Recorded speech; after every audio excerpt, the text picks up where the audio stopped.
Белгилүү жазуучу Аман Саспаевдин быйыл 90 жылдыгы белгиленет. Мына ушуга байланыштуу 30 жылдан бери улуу жазуучуларыбыздын чыгармаларын сахналаштырып, маданиятка салымын кошуп, жаштарга руханий тарбия берип келе жаткан Касым Тыныстанов атындагы Ысык көл мамлекеттик университетинин окутуучусу Кыял Асаналиева бул ирет Аман Саспаевдин калемине таандык Каныкейдин алтын билериги аттуу чыгармасын студенттер менен биргеликте сахналаштырып, көрүүчүлөргө тартуулады. Темага кененирээк кабарчыбыз токтолот. Улуу акын жазуучуларыбыздын жазган чыгармалары аркылуу жаңы муун туура тарбия алып, шыктанып, талантын элге тартуулоого мүмкүнчүлүк түзүлөт. Бул ирет бир айдан ашуун күн-түн дебей, жогорку деңгээлде даярданган студенттерди сахнадан көрүүгө болот. Кыял Асаналиеванын айтымында спектакль коюуга даярдануу өтө чоң эмгекти жана убакытты талап кылат. Анан дагы бул жерге кызыгуусу күчтүү гана адамдар чыдай алаарын баса белгилеп, профессионалдуу актерлор болбосо дагы жакшы жыйынтык көргөзгөн студенттерине ыраазы экенин дагы жашырган жок. Аялдын чачы узун, акылы кыска деген ушуда. Экинчи жолу мен ишиме кирик жок. Өзүңдү арманчасына кетесиң. Албетте студенттер менен болгондо профессионал эмес актерлор менен иштөө албетте өтө оор. Бирок ошол нерсе дагы талыкпай иштеп, жакшынакай театрыбыздын атын чыгарып, элдик деген статус алып, министерстводон, маданият министрлигинен көп тынбай эмгектенип келебиз. Азыркы боло турчу пьесабыз бул белгилүү жазуучу Аман Саспаевдин Каныкейдин алтын билериги аттуу аңгемесинин негизинде сахналаштырганбыз. Ошол боюнча биз Манас эпосын жайылтуу, бүткүл жаштарга патриоттук тарбия берүү максатында азыр студенттерге, окуучуларга коюп берип атабыз. Ал эми спектакль көрүп эле тим болбостон жан дүйнөсүн байытып, ошону менен катар студенттердин өнөрлөрүнө суктанып, жана даярдаган мугалимине жакшы сөздөрүн айтып, ыраазычылыгын билдирген мугалимдер дагы келип өз ойлорун билдиришти. Биз окутуучулар дагы, студенттер дагы жана ошондой эле көрүп жаткан көпчүлүк жамаат жакшы бир руханий жактан жакшы бир чоң таасирлерди алды десек жаңылышпайм. Себеби эженин чыгармасы бүгүнкү күндөгү жаштарды тарбиялоодо бүгүнкү чыгарманын идеясы жакшы бир чоң таасирлерди калтырды. Бул чыгарма менен тиги студенттерге биз ошол Аман Саспаевдин чыгармачылыгы аны менен тышкары ошол Манасты студенттердин арасында кеңири окутуу, жайылтуу, таанытуу максатын көздөдү деп эсептейбиз.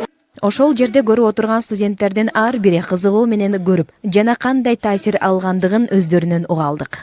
Бүгүн биз Аман Саспаевдин Каныкейдин алтын билериги аттуу спектаклин биздин эжейибиз, доцент, мыкты эжейибиздин, Кыял эжейибиздин постановкасында көрдүк. Спектакль өтө мыкты болду. Мен ойлойм, бардык студенттердин руханий дүйнөсү ачылды депчи. Ушу менен мага спектакль аябай жакты. Мына ушундай иштерди аткарууда жардам берем деген адамдар тилекке каршы саналуу эле. Улуу инсандарыбыздын чыгармаларын байма-бай элге жеткирип, жаш муундарга көбүрөөк маалымат берип турсак, пайдалуу болоорун айтышат окутуучулар. Нуриса Өмүрбекова, Айбек Турдакунов, Нурлан Чойбеков, Атайын жаңылыктар үчүн Каракол шаарынан. Бүгүн Каракол шаарындагы Толкун маданий-эстетикалык борбору Каракол шаарындагы жаштарды чогултту. Жаштар форумуна Каракол шаарынын мэри Адыл Каныметов башында турган көрүнүктүү инсандар жана студент окуучулар катышышты. Өткөрүлгөн иш-чаранын максаты жана жүрүшү кийинки материалда.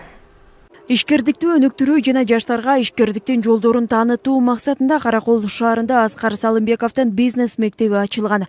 Аталган мектеп Агартуу лигасы Каракол 2019 долбоору аркылуу окутуу жүргүзүп келген. Бул жолу долбоор алкагында Бишкек шаарынын алдыңкы машыктыруучулар келип, Каракол шаарындагы мектеп окуучуларына бир жума бою акысыз тренингтерди өтүштү. Кандай тренингтер бул? Эл алдына чыгып сүйлөө боюнча, лидерлик сапаттары боюнча, бизнес план жазуу, ата-энеге кандай мамиле кылыш керек, адамдарга кандай мамиле менен жүрүш керек, ошол сыяктуу инсандык өнүктүрүүчү тренингтерге катышышты. Ушул тренингтердин баарына катышып, ийгиликтүү өткөн окуучуларга бүгүн биз сертификат тапшырып отурабыз. Жалпы жонунан биздин бул долбоордун алкагында 500дөн ашык окуучу ушундай билимдерди алышты 8 мектептен. Анан бүгүнкү күнү бул жакта 400гө жакын окуучуга сертификат тапшырып отурабыз.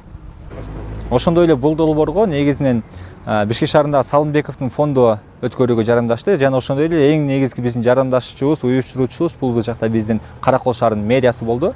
Каракол шаарынын мэриясына биз терең ыраазычылык билдиребиз. Мындан сырткары спорттун самбо түрү боюнча Индия өлкөсүнөн ийгиликтүү кайткан спортчуларга Каракол шаардык мэриясы тарабынан акчалай сыйлык жана сертификаттар тапшырылды. Жаштар менен чогуу иштөө, аларды колдоо, аларга жардам берүү болуп эсептелет да. Өзүң көргөндөй азыр биринчиден Азия чемпиондоруна өзүбүздүн сыйлыгыбызды бердик. Ошо самбо боюнча барышкан 3 бала барып, анын экөөсү биринчи медаль алган да. Бирөөсү үчүнчү медаль алган. Ошолорду куттуктап, анткени бул жалгыз эле ушу Каракол эмес, Каракол шаар эмес, Кыргызстандын желегин бийик көтөрүп атышат. Андан өзүңөр билгендей бул Азия чемпионатты алыш үчүн бул абдан оор да. Көөр өмүр бою жүрүп калбагандар да бар да. Ошондуктан жаш болсо дагы биз ар дайым колдойбуз. Экинчиден Аскар Салымбековдун фонду Каракол шаарында ишке ашкан быйыл. Ошо балдарга сертификат бердик да. Биз Индияга бардык. Индияга самбо күрөшү боюнча чемпионат Азия болгон. Ошол жерден Батырбек Аман биринчи орун алды. Сартов Алай 3-чү орун, Уланбек Феликс окуучу балдарын 1-чи орун алды. 2 чемпион, 1 3-чү. Мен тренер болом. Ошо мэриянын атынан жакшы колдоо көргөздү. Рахмат. Балдарым атынан, өзүм атыман дагы ыраазычылык билдиребиз. Ал эми Салымбеков бизнес мектебинен ишкердиктин жолдорун өздөштүрүү менен өзгөчөлөнө алган окуучулар сертификаттар менен сыйланышты. Данагүл Алиева, Талай Эргешов, Ысык Көл жаңылыктары үчүн Каракол шаарынан.